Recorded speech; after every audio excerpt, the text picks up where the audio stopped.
હવે જોઈએ આગળ કે આ પૂર્ણ રૂપ જે કહેવાય છે એ કઈ રીતે અગર શું છે કે પૂર્ણ એટલે કે પૂર્ણત્વ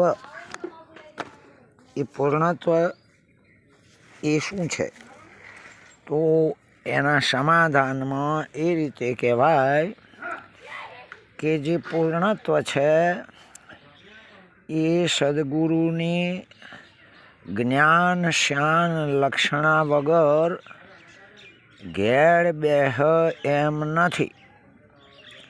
એના માટે સદગુરુની યુક્તિ એટલે કે ઉપદેશ અને એ યુક્તિથી જ્યારે મુક્તાવસ્થા થઈ જાય તો જ ઘેર બેહ, તો જ ચૈતના જાગૃત થાય, ઉર્જા જાગે કે પૂર્ણતા એ શું છે. એના માટે એનો અભ્યાસ અને વૈરાગ્ય જો તીવ્ર હોય તો એના માટે એવા અધિકારી એટલે કે અભ્યાસ અને વૈરાગ્યવાન અધિકારીના માટે આ બાબત અગર તો કોઈ પણ બાબત અશક્ય નથી. હવે કહીએ કે પૂર્ણતા અગર તો પૂર્ણતા એ જે પૂર્ણ કહેવાય છે, વેદોમાં શાસ્ત્રોમાં લખ્યું છે કે પૂર્ણમદ પૂર્ણમિદમ પૂર્ણાત એ આખો શ્લોક જુઓ, એમાં સ્વભાવ સિદ્ધ પૂર્ણતાની બાબત છે જ. એટલે પૂર્ણતા બે પ્રકારની હોય. એક સ્વભાવ સિદ્ધ પૂર્ણતા એટલે એ પૂર્ણ છે ને છે. બીજા નંબરની જે પૂર્ણતા કહીએ એને ઉછીની પૂર્ણતા. પૂર્ણતા ખરી પણ બીજાના આધારે અગર તો બીજાની અપેક્ષાએથી અગર તો બીજાના કહેવાથી પોતાને પૂર્ણ માની લઈએ, આ અપેક્ષિત પૂર્ણતા છે, એ સ્વભાવ સિદ્ધ પૂર્ણતા નથી. માટે એને સંસ્કારજન્ય અથવા ઔપાધિક પૂર્ણતા કહેવામાં આવે છે. જેમ આપણે કોઈના પણ અવસરમાં આપણી જાત મહેનતથી જે કંઈ કર્યું હોય એમાં કોઈ ચિંતા રહેતી નથી, કારણ કે પોતાની મહેનતનું વસ્તુઓ વસાઈ છે અને મહેનતથી અવસર કર્યો છે.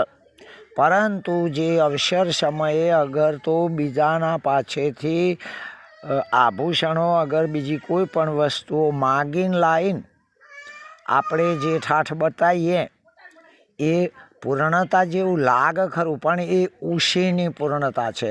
એ બીજાની અપેક્ષાથી પૂર્ણતા છે. એના માટે એ ના અવસર પૂરો થાય એટલે આપવી પડશે. અગર તો એને સાચવી રાખવાની પણ ચિંતા વધશે. એમ જે સ્વભાવ સિદ્ધ પૂર્ણતા છે એ ચારિત્રથી, દર્શનથી અને જ્ઞાનથી એ સાક્ષાત પરિપૂર્ણ છે ને છે. પણ નહીં કીધું કે પૂર્ણતા યા પરોપાધ્યેશા યા ચિત્ત કમંડનમ યા તું સ્વાભાવિકી સૈન્ય જાત્ય રત્ન વિભાનિયા.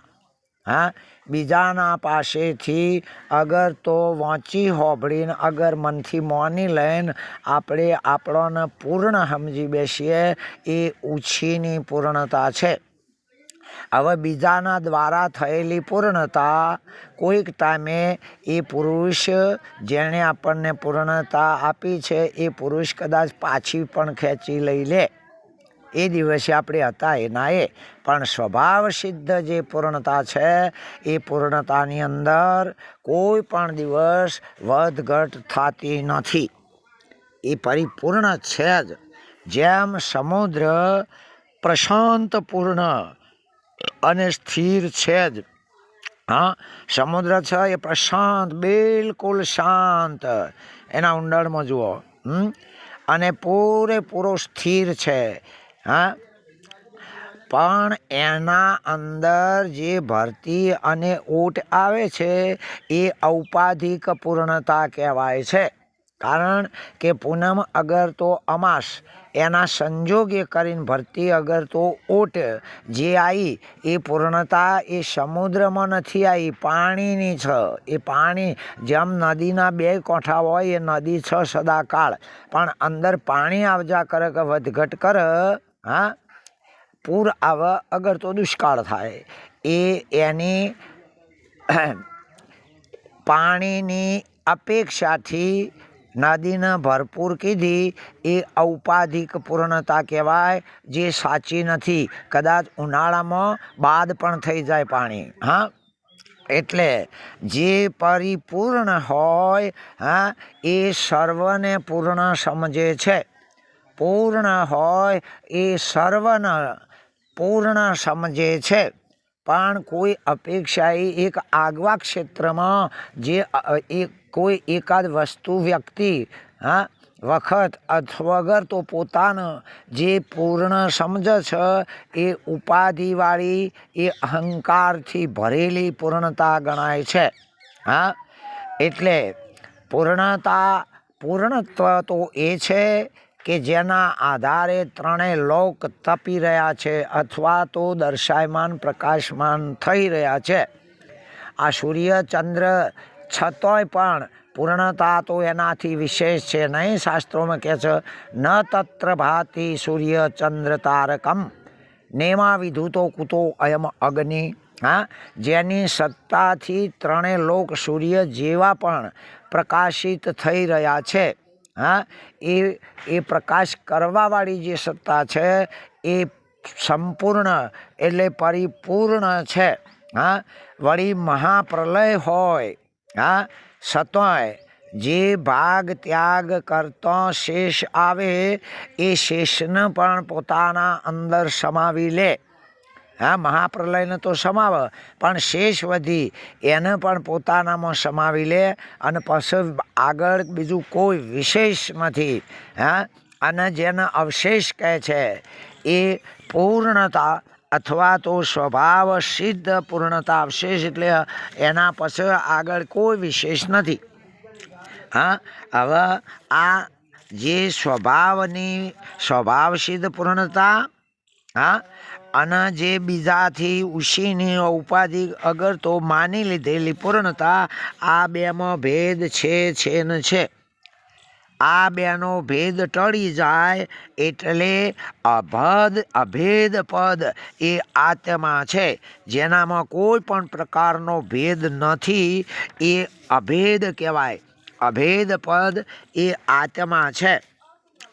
એ પૂર્ણતાની અંદર અગર તો એ આત્માની અંદર, એ ચૈતન્ય બ્રહ્મની અંદર કોઈ પણ પ્રકારનો કર્મો, ત્રિવિધ કર્મ, કોઈ પણ પ્રકારના કલેશો, અવિદ્યા, અસ્મિતા, રાગ, દ્વેષ અને અભિનિવેશ, આમાંથી કોઈ પણ પ્રકારનો કલેશ અને વિકાર, એટલે એનામાં કોઈ પણ વિકાર પરિવર્તન, હા, અગર તો અંશ એનો અંશી વધ અગર તો ઘટ, આવું કર્મ, કલેશ, વિકાર, અંશ, વધાર વધઘટ એટલે ન્યૂન અધિક, એમાં કોઈ ઘટતું નથી, સંભવતું નથી, છે પણ નહીં, થશે પણ નહીં, હાલ પણ નથી. એને પરિપૂર્ણ સ્વભાવ સિદ્ધ પૂર્ણતા કહેવાય છે.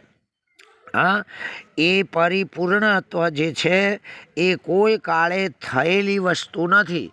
હા, એ પરિપૂર્ણ જેને બ્રહ્મ કહેતા હોય વાચ્યાર્થમાં, હા, અગર તો ચૈતન કહેતા હોય લક્ષાર્થમાં, તેમ છતાં એ શિરગુણ નિર્ગુણ નથી. શિરગુણ થયો નથી, નિર્ગુણ થયો. હા, જથારથ જેમનો તેમ પરિવર્તનશીલતાનો જેમાં નિયમ જ નથી, વધઘટનો જેમાં નિયમ જ નથી, થવા ના થવાનો જેમાં પ્રશ્ન જ નથી, એ પરિપૂર્ણ તત્વ કહેવાય છે.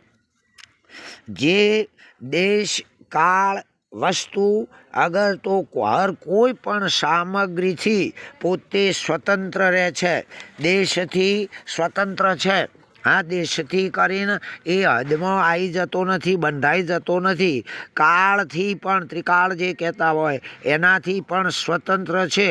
3 કાળ એની સત્તાથી છે, પણ કોઈ પણ કાળમાં એ ખુદ બંધાઈ જતો નથી. હા, હર કોઈ પણ વસ્તુ કહેતા હોય જળ ચેતન કોઈ પણ, હા, છતાંય પણ એ વસ્તુઓથી એ ઢંકાઈ જતો નથી. હા, અગર તો કોઈ પણ સામગ્રીઓ કહેતા હોય ભૌતિક આધ્યાત્મિક એ કોઈ સમગ્ર સામગ્રીઓ તમામે તમામ બાબતોથી જે આઝાદ છે, મુક્ત છે, સ્વતંત્ર છે, એ જ પરિપૂર્ણ અગર તો પૂર્ણત્વ કહેવાય છે. હા, હવે એ પૂર્ણત્વના જે કિરણો છે, જેમ સૂર્યના કિરણોને પ્રકાશ કહેવાય છે, અગર તો દિવસ કહેવાય છે, એમ પરિપૂર્ણનો કિરણ એ આ પ્રકૃતિ, બ્રહ્મ અને જીવ એ રીતે છે. સૂર્યનો કિરણ પ્રકાશ, સૂર્ય સ્વયં પ્રકાશી હોય તો કિરણ અંધકારમય ના હોય. હા, એમ પરિપૂર્ણ જે સ્વભાવ સિદ્ધ છે એનો કિરણ આ પ્રકૃતિ, બ્રહ્મ અગર તો જીવ એ પણ પૂર્ણ સ્વરૂપમાં હોય ન હોય. હા, કારણ કે સૂર્ય સ્વયં પ્રકાશી તો કિરણ પર પ્રકાશિત ના હોય ચંદ્રની જેમ. હા, એમ પ્રકૃતિ, જીવ અને બ્રહ્મ એ પણ પરિપૂર્ણ છે ને છે જ. કોઈ પણ જાતનું વધઘટ એમાં થયું નથી. જળ ચેતન ભાગે જે વર્તે છે, હા, એ તો એની જેવી જેની રીત ઘેર બેહ, જેવી જેના ઉપર પ્રીત એ રીતે એ પ્રીત અનુસાર વર્તન કરતા હોય. બાકી પૂર્ણત્વની અંદર આવું કશું આવતું નથી, પરિપૂર્ણ છે જ. હા, એટલા માટે કહ્યું છે, હા, કે બિલકુલ સત્ય સતો સત, સત્ય સિવાય બીજું કશું સજ નહીં. હા, જે કોઈ હોય એ સત સિવાય કશું નથી. અસત એવું છ જ નહીં. જે સજ નહીં એની હાજરી જ ના હોય. હા, અસતો ન વિદ્યમાન. જે સહજ નહીં એ વિચારમાં પણ ના હોય, જે સહજ નહીં એ વાણીમાં પણ ના હોય, અને જે સહજ નહીં એ દ્રષ્ટિ ગોચર પણ ના હોય. માટે જે જે જે જે સ વિચારાય છે, બોલાય છે કે જોવાય છે, હા, અગર તો જોઈ રહ્યો છે એ સર્વત્ર સર્વ સતો સત પરિબ્રહ્મ પરમાત્મા આ ઘેર સદગુરુ વગર બેસે એમ નથી.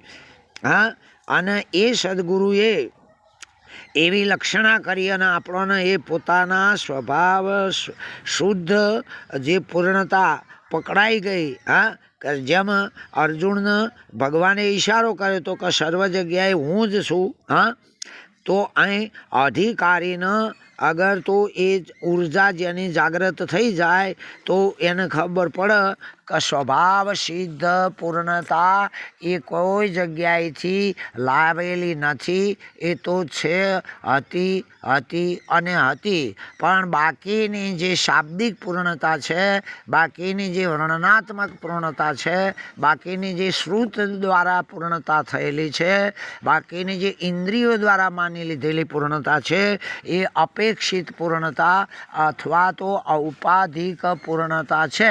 એ ઔપાધિક પૂર્ણતા એ યથાર્થ પૂર્ણતા નથી.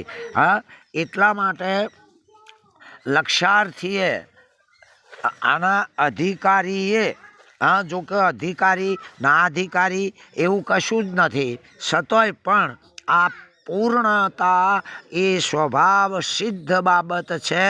પણ વચમાં કદાચ બીજા દ્વારા અગર તો માન્યતા દ્વારા આપણે જે ભિન્ન ભિન્ન માની લીધું એ ભિન્ન ભિન્ન ટળી જાય સદગુરુ કૃપાથી અથવા સદગુરુના ઉપદેશથી. એ જો સમય જાય, લય થઈ જાય, શાંત થઈ જાય તો પરિપૂર્ણ સ્વરૂપ માટે કોઈ પણ પ્રકારના પ્રયત્નો કરવાની જરૂર નથી. જે સદાય મુક્ત, સદાય સિદ્ધ અને સદાય સ્વતંત્ર છે ને છે. ઓમ તત્સત. પરમાત્માએ સદગુરુ મહારાજનો જે